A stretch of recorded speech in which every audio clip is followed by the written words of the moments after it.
Olá, alunos do nono ano do ensino fundamental, aqui com vocês, sou o professor de arte Fernando Alves. Estamos aqui no nosso canal do YouTube Fernando Arte Minas Novas, trazendo mais uma aula para vocês, iniciando aí essa semana o PET 6, galera. Estamos começando o PET 6, muito importante para a gente acompanhar aí junto com vocês, tá joia? Então vocês vão acompanhar aqui nosso canal, pedir vocês para se inscreverem lá no nosso canal, ativar o sininho, dar aquele like lá que vocês comentaram a nossa aula, tá ok? Então vamos iniciando a nossa aula de hoje, então na nossa PET 6, trazendo novidades aí, né, com o PET 300 anos, insere aí o marco comemorativo das 3 séculos de Minas Gerais. Então o Estado propôs uma proposta, uma estratégia nova para desenvolver uma carta contando a história de Minas Gerais a partir do seu conhecimento. Então vamos trazer todas as informações daqui a pouco para vocês, os professores trabalhando nessa atividade toda aí. Nós vamos trazer hoje a semana 1 do PET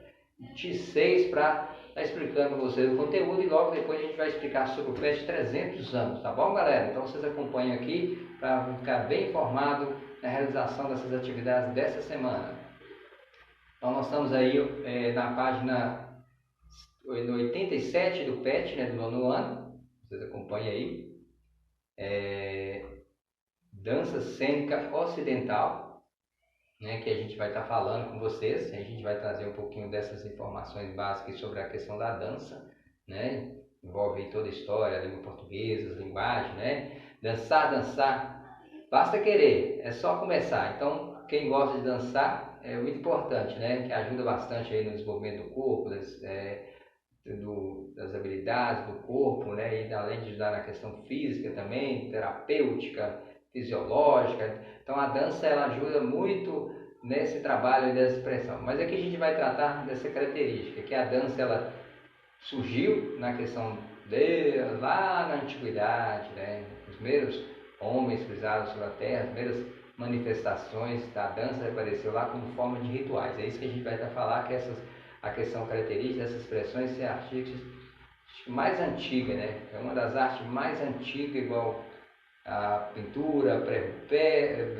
a da arte rupestre, e a gente vai estar explicando aqui para vocês tudo.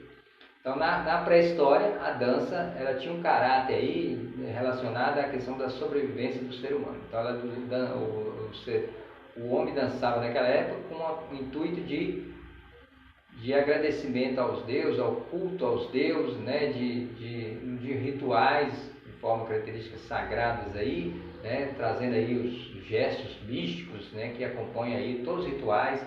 Né? Então a gente vai ter a dança nesse sentido na pré-história, para a gente compreender toda essa característica. Aí é importante vocês vai explicar sobre a Grécia. Na Grécia Antiga a dança tinha outra característica, que ajudava nas lutas, né?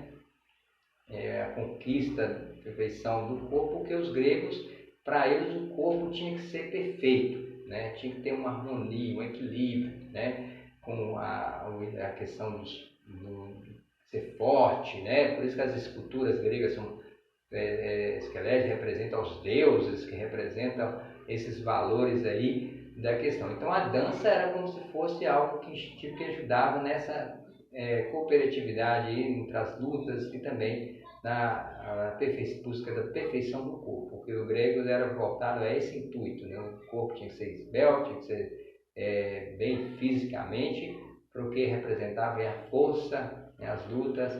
Então a dança era inserida nessa característica. Já na Idade Média, a dança ela adquire uma característica mais profana, quer dizer, não religiosa, né, galera? Não uma característica ritual, mas sim da vida normal, realidade, proibida. Porque naquela época essas danças que eram profanas eram mais proibidas, né? Então aí surgiu aí vários festejos, como as danças surgiram aí, foram proibidos na igreja na época, justamente por causa que ela seguia ritmos diferentes da colônia, questão da comunidade, então fazia parte dessa característica. Então, por isso que traz essa formação. Mas no Renascimento, já no Renascimento retoma, e no Renascimento ela começa a ganhar o status de arte, tá ok? Trazendo aí os manuais, as cidades, sobretudo as pessoas. Destaca aí a questão da escolástica, né? A questão dos primeiros estudos na dança E aí vai exemplificar a questão de entender que a dança vai surgir com a questão com o surgimento, né, do baleto, né, do balé, né? O baleto surgiu, né, na Itália, né, esse é dançar rigoroso, de forma exuberante, né, na execução dos passos, surge aí justamente com essa característica. E aí que a gente vem entender que essa dança tem, o balé surge bem nessa época e surge aí as escolas de estudo dessa arte de dançar, que muitos artistas vão retratar também nas seus quadros, né? Edgar Degas, por exemplo, ele é um dos artistas que registrou o treinamento das bailarinas nessa época, então traz essas características aí desses valores aí mais tarde, por volta de 1600 e pouco, 1700, e a gente vai estar retratando aqui. Mas essa dança começou com um casamento da princesa florentina, Maria de Médici, com o rei da França, Henrique IV. E aí surge esses primeiros ensinamentos aí da dança, né, que chega à França através desse casamento. A Maria de Médici foi responsável por introduzir o balé na França. Ela trouxe essa característica e inseriu aí na corte. Então, esse tipo de dança do balé era exibido só nos palácios naquela época, não era para todo mundo, só para os palestianos. Então, aí trazia essa característica. Posteriormente, a corte do rei Luís XIV, em 1608 e 1715, conhecido como Rei Sol, começavam os primeiros balés dramatizados. Então aqui nós apresentamos os balés dramatizados. O que significa isso? Significa que os balés vão ser encenados, né? A dança vai ser encenada acompanhada com música, óperas, questão toda, trazidas nas narrativas, né? E para isso eles vão usar uma coreografia, os figurinos, que narram a história do início ao fim, né? Então, por isso essa dança vai ser ainda monárquica e vai ser exibida ainda nos palácios, ok? Vai surgir aí, ele usou para representar essas danças o balé. Agora nós temos, na corte do Rei Sol, destaca-se o compositor Jean-Baptiste Louis, que escreveu a música para as coreografias. Então ele vai escrever a música coreografia na Academia Real de Música e vai introduzir aí as danças, né, fundamental aí, que entender que as danças eram fundamental para os nobres, para os ricos, para os burgueses daquela época, para os reis daquela época, que era uma dança, o balé, como você sabe, é uma dança técnica clássica que representa aí esse vigor, essa característica da nobreza, os valores que estão inseridos aí na cultura clássica na época, né? Então a gente vai estar trazendo essas características aí. Já o romântico, a dança romântica vai aparecer no século XIX, né, que é um movimento que surgiu, né, romântico. O balé se consolida aí nesse período, porque a expressão vai tornar uma ascensão e com o surgimento dos teatros, traz aí os espetáculos, deixa de espetáculo ser lá nos palácios e passa a ser exibido nos teatros. E aí foi importante para a gente o avanço do teatro, vai ter muito a ver com o século XX, que vocês verem daqui a pouco, a gente vai explicar para vocês, né?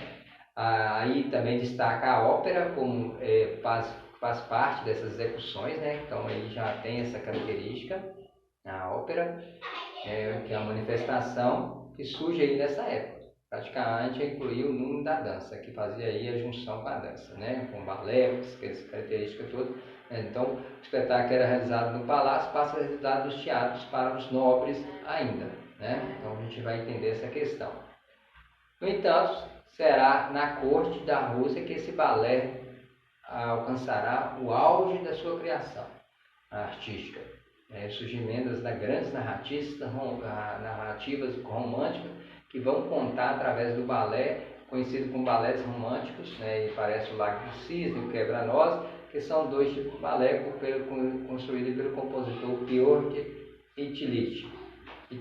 Ok? O Teichkov, né? O Teichkov, ele criou esses dois aí, que ficou conhecido do mundo todo, esses dois repertórios exibidos aí pelo balé, pelas grandes companhias da Rússia, que se transformou e vai ser esse áudio e seguir essa característica aí. Ok? Agora nós temos o seguinte: com a evolução da questão e a transformação da sociedade, a dança se tornou o quê? Mais característica não ficar assim, vamos dizer, não ficar restrita a um local só e passa a ser socialmente de forma democrática, né? E o público passa a ter acesso a esses grandes espetáculos, não só os nobres, mas toda a população. Então passa a ser isso a questão e a dança começa a ficar mais democrática. Isso por quê? Por causa das rupturas das danças também que teve. Nós temos a dança clássica, depois veio a dança moderna e a dança contemporânea, que vão trazer formas características que representam aí os rituais, os valores sociais, tudo acrescido nessa questão e traz uma nova forma executada aí pelos profissionais dos balés modernos, contemporâneos. Não quer dizer que o balé clássico acabou não, galera, continua também, que ele não segue moda e não muda essa história, mas sim o balé da dança moderna e contemporânea vai trazer essas características aí. Desse modo, vários elementos técnicos aparecem aqui para a gente compreender. Um deles é o local específico das apresentações. Vai marcar a época justamente isso aí, esse local para as apresentações, porque isso vai definir a característica, essa popularidade do balé. O balé vai começar a ganhar essa característica mais democrática, né? Isso tem a ver com o teatro. Por que o teatro? Porque é o lugar apropriado ao público que tem a melhor condição de acompanhar e assistir um espetáculo, né? E nisso aparecem dois modelos de teatro, o teatro grego e os palcos italianos, ok? A gente vai compreender cada um aqui, ó. O grego tem arquibancada, vou mostrar aqui embaixo para vocês verem, ó. Arquibancada com os atores apresentes, os espetáculos de dança, e aqui o público para assistir essa parte aqui, tá vendo? Então era o ar livre, o teatro grego, todo mundo, né, assistia, então essa característica aí era trazida nessa época. Já os palcos italianos, eles se atrasam o quê? A arquibancada fica de frente para o palco, né, na forma mais baixa ali dessa questão, os espectadores ficam à frente, né, os espectadores, o público. Há uma cortina que se fecha constantemente aqui, ó, ok? Fecha a cortina em cada intervalo de um ato de um outro, aí se fecha para mudar o cenário, essa questão toda. Então a utilização dessa cortina, essa questão tem a ver com palcos italianos. Então esse palco muito utilizado, trazido até para vários lugares do mundo também, né? Esse tipo de palco é separado da plateia pelo fosso, né? Tem um fosso na frente da orquestra, onde ficam os músicos para tocar as músicas, tá bom? Então essa é a característica aí desse valor. E aqui nós temos as nossas perguntas de hoje. Aí vocês vão responder aqui, ó, sobre o que aconteceu no período renascentista que contribuiu para a dança ganhar status de arte. Explica e contextualiza a origem da palavra balete. E depois, de que maneira o balé chega à França e torna-se uma arte importante. Aí na 4, o que acontece com a dança a partir do romantismo? Bem fácil essa, né, galera? Quais são as principais características do palco italiano? Né? Então, todas é muito fácil aí para responder no texto. Não precisa de resposta dessas questões, são práticas e fácil, viu, galera? Só ler o texto e responder.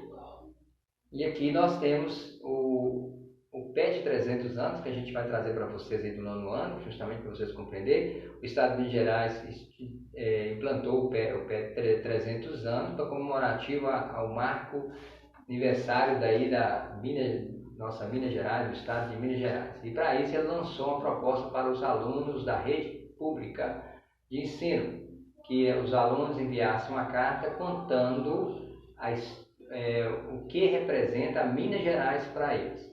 Então, e dentro dessa Minas Gerais, galera, tem o quê?